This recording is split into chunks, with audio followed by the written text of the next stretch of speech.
Começamos então aqui esse bloco tratando do direito de herança. Nesse agora a gente não vai falar somente de direito de herança. Até porque o direito de herança, nós temos apenas esses dois incisos, o 30 e o 31, tratando do tema. Coisa muito rápida. O 30, ele somente inaugura o direito de herança, dizendo ser garantido tal direito. E o 31, ele fala sobre algumas coisas também muito simples de serem entendidas.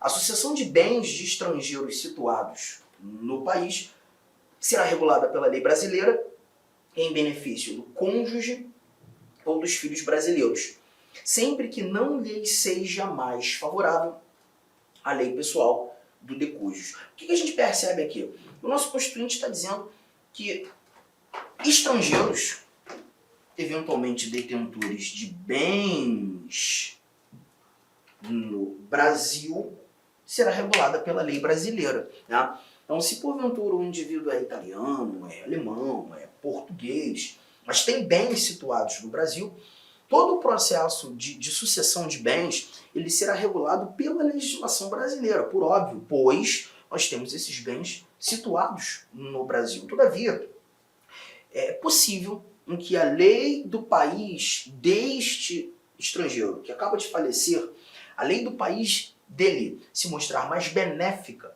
que a legislação brasileira, ela pode ser utilizada. Então aqui basta você entender essa ótica. A regra é utilizarmos a legislação brasileira para a transmissão ou a sucessão dos bens do estrangeiro para os seus filhos brasileiros, filhos cônjuges brasileiros, né?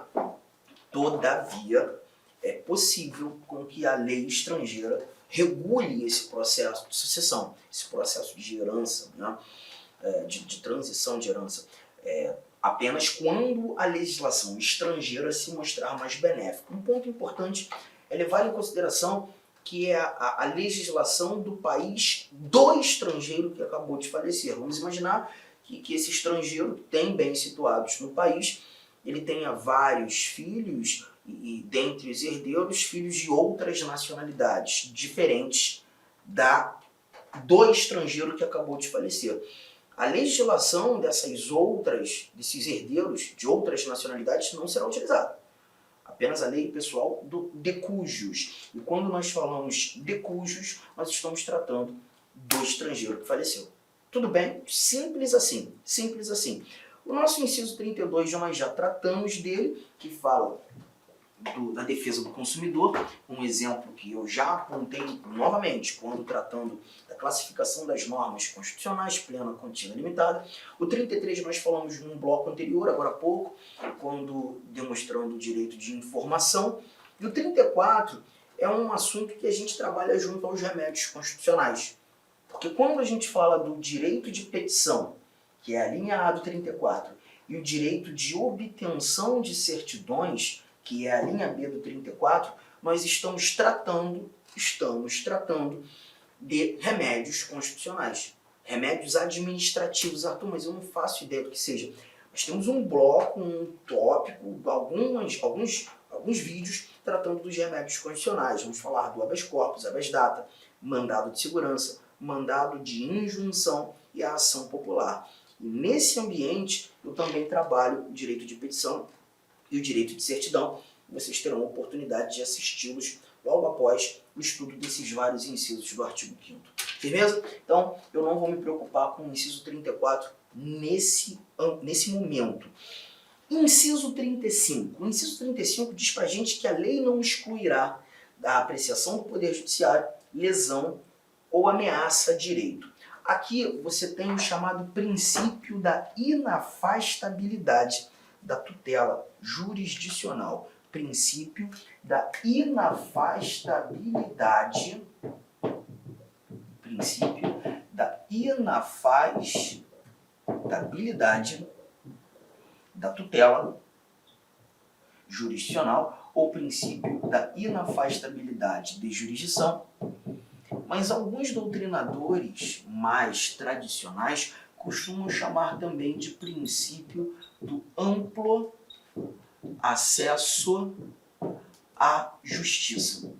E a ideia aqui é lembrar que a nossa Constituição, o Constituinte originário, determinou que lei alguma pode criar empecilhos, pode criar barreiras para que levemos os nossos problemas, lides, conflitos ao conhecimento do Poder Judiciário.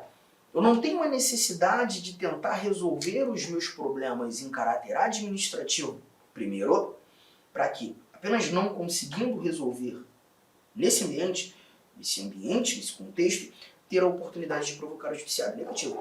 Eu já tenho a oportunidade de ir direto ao judiciário para buscar solucionar eventuais lides, eventuais litígios. Legal? É justamente o que busca tratar o nosso princípio da inafastabilidade da tutela jurisdicional. A lei, normas infraconstitucionais, normas abaixo da Constituição, não excluirão a apreciação do Poder Judiciário em relação a eventuais lesões ou ameaças aos direitos fundamentais. Tudo bem? Agora, tome cuidado que no texto constitucional, aí a gente está falando do próprio texto constitucional, em alguns momentos nós somos condicionados à tentativa de solução dos nossos problemas. Por exemplo, se você chegar aí no artigo 217, deixa eu dar um pulinho lá para ler com vocês. O artigo 217, ele trata de um assunto interessante. Eu vou te dar apenas esse exemplo, tá? Eu posso até trazer alguns outros exemplos, mas em se tratando de leitura, eu vou te mostrar apenas aquilo que o artigo 217 nos apresenta. Ele fala de desporto, atividades desportistas. E aí traz pra gente o seguinte: se você localizou o 217 da Constituição, você vai me acompanhar. Caso contrário, me ouvir. É dever do Estado fomentar práticas desportivas, formais e não formais, como direito de cada um, observados, e aí nós temos alguns princípios, mas o que me interessa mesmo é o parágrafo 1º, que diz assim, ó: o Poder Judiciário só admitirá ações relativas à disciplina e às competições desportistas ou desportivas após esgotarem-se as instâncias da justiça desportiva regulada em lei. Na televisão você escuta muito, você que gosta de esporte, né, sobre o TJD, Tribunal de Justiça Desportivo, ou STJD, o Superior Tribunal de Justiça Desportivo, mas é importante lembrar que o TJD, o STJD, não fazem parte do Judiciário. Não são órgãos do Poder Judiciário, não são órgãos jurisdicionais. Essa justiça desportiva é uma justiça administrativa. Os julgadores que lá estão não são magistrados, não foram concursados, não são indivíduos que participaram ou prestaram um concurso público de provas e títulos para o exercício jurisdicional. Os julgadores dessa justiça desportiva são indicados pelas agremiações desportivas, pelas confederações desportivas, e na realidade eles compõem uma justiça administrativa. Detalhe é que esse parágrafo 1º do nosso artigo 217, ele determina que os questionamentos, os litígios desportivos, eles só podem chegar ao judiciário depois de se esgotarem as vias administrativas. Eles só podem chegar ao judiciário depois da tentativa de solucioná-los na via administrativa. Arthur, mas isso aí é uma barreira, é uma condição, condição de só poderei chegar ao judiciário depois de passar pela via administrativa. Não é algo ruim isso aí? Não é algo que conflita com aquilo que está escrito aqui no nosso 35, o tal do princípio da inafastabilidade da tutela judicial? Não, porque é a própria Constituição que previu. A Constituição ela vai trazer algumas exceções, algumas exceções em que para chegar ao judiciário eu vou ter que tentar resolver o meu problema administrativamente.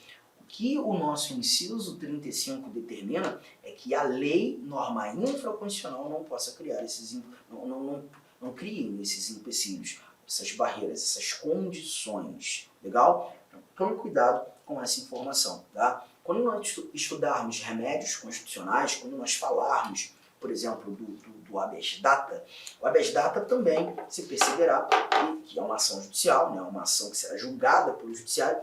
O habeas data ele só pode ser levado ao conhecimento do judiciário depois aquele indivíduo tentar resolver o seu problema administrativamente. Eu falo muito sobre isso quando nós chegarmos aos remédios.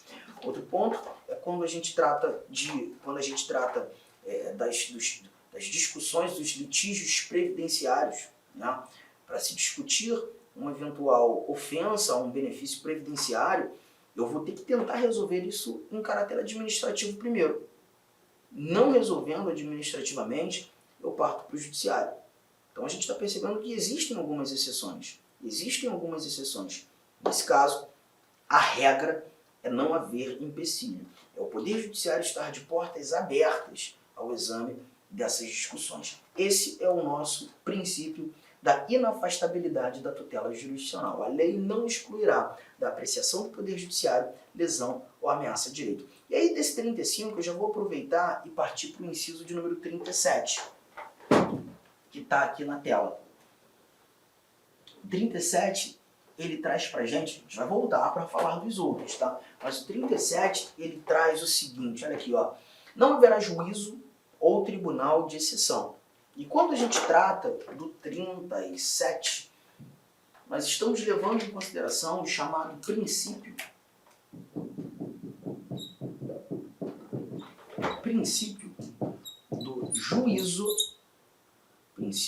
do juízo natural. E o que significa isso? A própria Constituição estabelece quais são os órgãos competentes para o exercício da jurisdição. Dizer de quem é o direito. O artigo 92, por exemplo, ele vai trazer para a gente os órgãos do judiciário, os órgãos do Poder Judiciário, competentes para tal exercício. Assim como o artigo 52, ele também traz para a gente o Senado Federal, que é uma casa legislativa, que vai julgar crimes de responsabilidade praticados por algumas autoridades. Ainda que seja uma casa legislativa, um órgão do poder legislativo, foi a Constituição que deu essa capacidade ao Senado Federal de julgar também crimes, mas crimes de responsabilidade. Então isso não ofende o princípio do juízo natural, pois é a própria Constituição que garante essa capacidade ao Senado. E por que chamar princípio do juízo natural que não haverá juízo ou tribunal de exceção? Em hipótese alguma, independentemente do crime, imagine um crime mais horroroso da história humana, poderá ser criado, constituído um órgão para exercer jurisdição, para julgar determinado indivíduo que não esteja amparado pela Constituição. Não é possível que um determinado órgão seja criado do nada para julgar um crime em especial, em decorrência de sua gravidade, que não tenha essa capacidade determinada no texto constitucional. Qualquer órgão criado para o exercício jurisdicional que não tenha essa orientação no texto da Constituição deve ser entendido como um juízo de exceção. Não competente para julgar, não competente para exercer jurisdição. É por isso que a gente tem aqui o não haverá juízo, não haverá tribunal de exceção. Somente será capaz de exercer jurisdição o juízo natural. Aqueles órgãos que a própria Constituição Federal deu capacidade de julgar. É isso que a gente leva em consideração aqui. Eu vou aproveitar esse 37 e te conduzir ao 53. E o 53 também trata de um assunto ou de um dado importante. Olha o que o 53 nos apresenta. Está aqui na tua tela. Com licença, meu amigo, minha amiga, eu sou o professor Lac. Inicialmente quero pedir desculpas por ter interrompido seus estudos, mas essa aula é uma aula demonstrativa aqui do site Lac Concurso. Quero dizer para você o seguinte, que você pode assistir o restante dessa videoaula, você pode ter o material de apoio dessa videoaula e muito mais no nosso curso completaço pré-edital para o INSS. Valor do curso? O valor do curso custa 10 parcelas de R$ 45. E nós temos uma promoção. Essa promoção aqui, até o dia 3/6, ela custa 10 parcelas de R$ 30, né? Mas vamos fazer o seguinte, você que está assistindo esse vídeo, até para prestigiar, até uma forma de amenizar aí a interrupção do seu vídeo, você vai falar o seguinte, olha, você vai entrar em contato, você vai clicar aí, tem um link aí do WhatsApp, você vai falar o seguinte, eu quero a promoção, eu quero o código promocional do curso pré-edital do INSS que o professor Lac falou no vídeo. Então tem um link aqui embaixo, Tá? Tem um link aqui embaixo de um WhatsApp, você vai direto para o atendimento. Lembra-se que o atendimento tem horários comerciais de atender e ali vai te fornecer um link para você pagar aí 10 parcelas de R$ 30. Cara, um curso super competitivo, é um curso na qual nós estamos nos dedicando muito. Inclusive, no último concurso, 2016, eram 2.200 vagas, salvo engano, e nós tivemos 204 pessoas, alunos, que nós ajudamos a ser aprovado nesse concurso. 204 pessoas. Cara, então o curso nosso é muito bom, é o melhor custo-benefício. Eu peço para vocês aí um voto de confiança. Meus amigos, um forte abraço, espero vocês. Tchau, tchau.